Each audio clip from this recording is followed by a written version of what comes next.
Hey everybody, so I wanted to reach out to you today and talk about a subject that came up in a Google Plus community that I'm involved in about niche sites and how many niche sites you should maintain at one time. And I think it's a great question, and I think it's something that every single person has to answer for themselves. And the way I answer it is really in three different ways, depending on your level of experience. So first and foremost, let's talk about the newbie, the person that's never built a site before or is just starting to build their first site. I really believe that you shouldn't worry about building 5 sites until you've got your first one up and launched.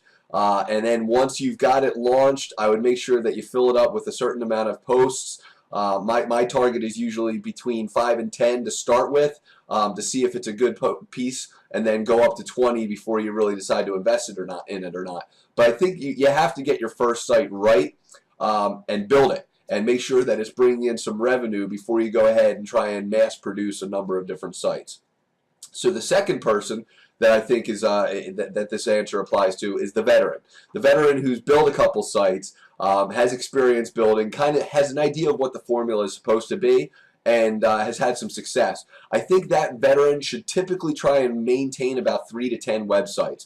Beyond that, it can become pretty hairy. If you don't have somebody writing content for you and you're doing it all yourself, that's a big time commitment. If you're trying to manage all these sites by yourself, again, that's a big time commitment. And making sure that you track all the important data, which we'll talk about in a minute, I think is a big time commitment. So I think the veteran is really their goal should be between 3 and 10 sites. And then, of course, what I call the pro. And I don't mean this by anything more than they're just a little bit more established than the veteran. They've done more sites. They've had a lot more successes, but they probably had a lot more failures. I think that the key number for a pro should be about 30 to 30, I guess 35 sites. At times, I've had well over 50 sites. Right now, I probably have over 50 sites that I track.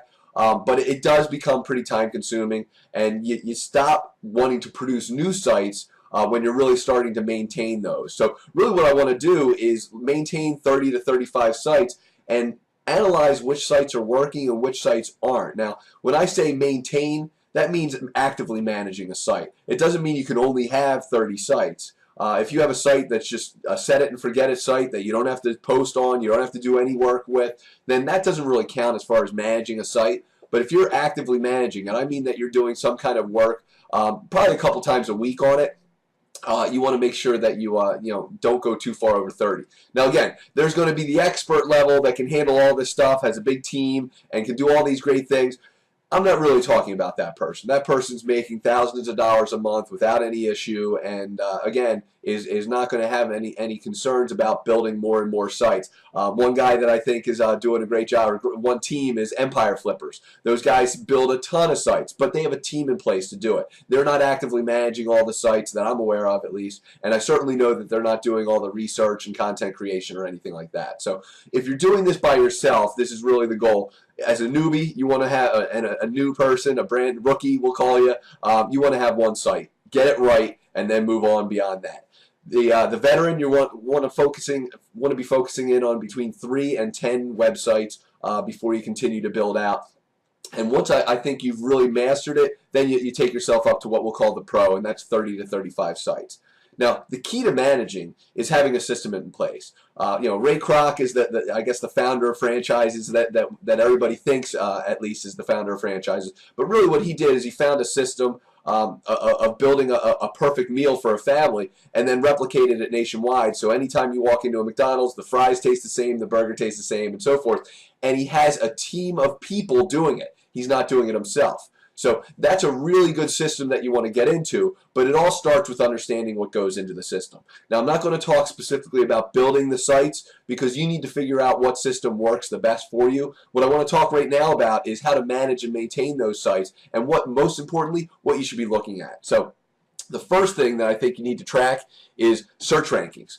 When you build a niche site, you have a target keyword that you're going after, whether it be a major keyword or a long tail keyword or a number of key phrases that you're going after. You need to know what you're targeting and then, of course, track it. And the first thing you want to do in creating this spreadsheet is the keywords that you're looking for and find out where you're ranking for those particular keywords.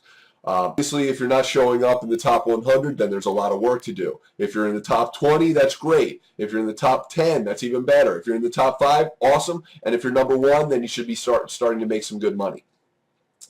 The next thing that you want to analyze, and regardless of where that ranking is the traffic. And by traffic is the traffic that's coming to your website based on those particular keywords. So if your target keyword is webcams, for instance, because I'm looking at a webcam, you want to make sure that you have that as a keyword to target in your search rankings, but then you want to look at the traffic that's coming from that keyword specifically. With long tail search, you're going to find that you get a lot of traffic from a lot of different keywords, but it might not always be coming from your target keyword. So I always like to manage specifically based on the keywords that I'm targeting, because that's where most of my content is going to be written on, and that's what the site is supposed to be primarily going after, and that's hopefully where I'm going to be making my money. So I want to see what the actual traffic is versus the exact match traffic opportunities. So let's just say webcam, and I don't know the numbers off the top of my head, but let's say they had 8,800 exact match searches done every month, according to Google. Well, if you're only getting 4 or 5 visits for webcams, then I can tell you right off the bat that your search rankings aren't that great for that keyword. So you want to make sure that, again, you spend more time working on it. Now, if you're getting 4,400 keyword searches for that, or I'm sorry, 4,400 visits to your website for that particular keyword, then great. Then you're doing a good job, and then you can start to build out the long tail keywords on the website. So traffic is always an important thing that you want to manage.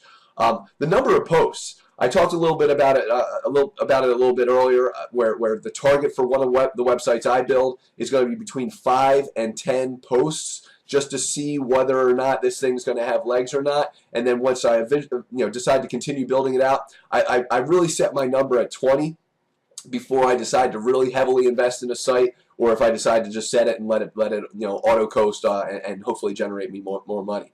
But the number of posts that you have on the website, I think, is important when you're managing 30 to 35 sites, because what you'll find is that you don't spread it out evenly. A lot of times you get excited, you'll start doing a lot of posts on a particular website, and you spend a lot of time on that. And that's why it's important to have that spreadsheet there, is to say, hey, look, I've got 30 posts on webcams, but I don't have more than 6 posts on my stapler website. And so you need to make sure that you have the right amount of posts, and you're continuously monitoring that. Of course, one of the main factors that you have to worry about in websites is a cost. Now, this is a difficult one to track. Primarily, if you're doing it yourself, you're not going to count your own time. But I do think that if you're using any kind of, paying out any kind of money on a website, you need to factor in those specific hard costs, and then you have to have a relative number for your time. So when I look at a website, I'm going to obviously have a domain cost, a web hosting cost, but money on a template, or buying a design of any sort. If I spend any money on building out posts for my content creation, if I bought any pictures or graphics for the website, that's going to need to go in there. If I'm paying somebody to manage the site, then that needs to be factored in there. So you need to keep a running total of what the cost is for that particular website. And then, of course, what I think is important is to try and keep a number of hours, at least, if not even putting a specific number to it, of how many hours you've invested into the website. If you've invested 30 hours, for instance, then I think you should at least give yourself $10 an hour. I mean, that's what the guy flipping fries is getting, so you should be getting the same. So again, if you're spending on it, you've got a $300 cost, and that needs to be factored into whether or not you're going to continue with this site or not. The final thing that you need to look at is the total revenue that comes in. And again, there's a ton of ways to monetize your website, but I think at the end of the day, you just need to combine all those and say, all right, how much money did I make from my AdSense? How much did I make from my Amazon? How much did I make from selling links? How much money did I make from from selling leads? And you need to factor all those revenue streams in and come out with a hard number. Now, what I do is keep that number running month after month. I track this every single month. I track the traffic. I track the search rankings. I track the total number of posts. I track the total cost, and of course the total revenue. Now, if I find that something is an absolute loser, it's going to help me see that a lot quicker when I see that I'm not making any money. Now, if I'm not making any money and I've got 30 posts into a site, well, I'd never get to that point. Let's be honest. If I've got 5 posts on a site and it hasn't made me any money, then I'm really going to consider that as a loss. Now, I may decide to give it another shot, throw another 5 posts on it, and see if it gets any legs. But if it's not ranking well, I'm not getting traffic, or I'm not making any money, then that's a loser in my opinion, and it's time to move on. So I won't most likely renew. Now, I won't just kill that site until that domain renewal expires. So I do have a whole year to let that thing try and generate some revenue. So I'll keep monitoring it during the course of the year, but I won't spend any more time than just checking the stats on that site if it's not making money. Now, if I do have some money coming in and it's a profitable venture right off the jump, so let's just say I have 10 posts into it, I spent $300 of my time, I spent $300 of link building or buying the content or what have you, and I made $604. Well, I've got a $4 profit at that point. And if I've got a profit, it's worth continuing to work on, in my opinion. So what you'll want to do is, again, manage those numbers, figure out whether or not you're going to continue to work on a site. Now, if I'm continuing to work on it, I usually keep that hard number of about 20 posts into the site to see whether or not this thing's going to catch some legs or not. Once you've got 20 posts, and hopefully you're not just jamming 20 posts into a site all in one day, but if you've got 20 articles in a site and it's not generating things, time to kill it. If it's making you some good money, then great. Then you have to make the decision, do you continue to further invest your money into it and your time into it, or do you let it coast? And every single person's going to make their own decisions on whether or not a great niche to continue with, or if it's just something that they happen to strike some gold on. But there's many, many sites that I have that I put 20 posts on, and I've set it and forget it, and they continue to make me a lot of money. And there's other sites that have over 20 posts that you got to continue to invest more time, more content, more effort into to make more and more money, but they pay off well as well. So hopefully these give you some ideas and guidelines on what I do, at least. And I'd love to hear your opinions on what the guidelines should be for tracking in a spreadsheet. If you think this is valuable, please share it with others. I'm trying to make sure that this particular website, nichesiteu.com, becomes more of a community-centered website. I want your guest posts. I want you to comment. I want you to tell me what you want to hear, what you want to see. I want you to be involved in this website, and I also want you to get onto the Google Plus community that I'll link to in the into this post.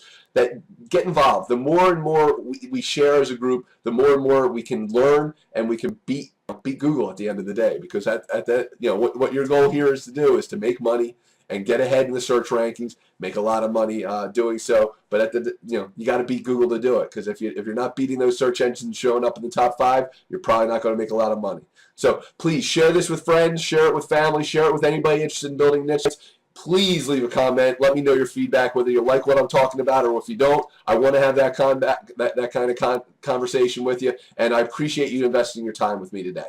Thanks.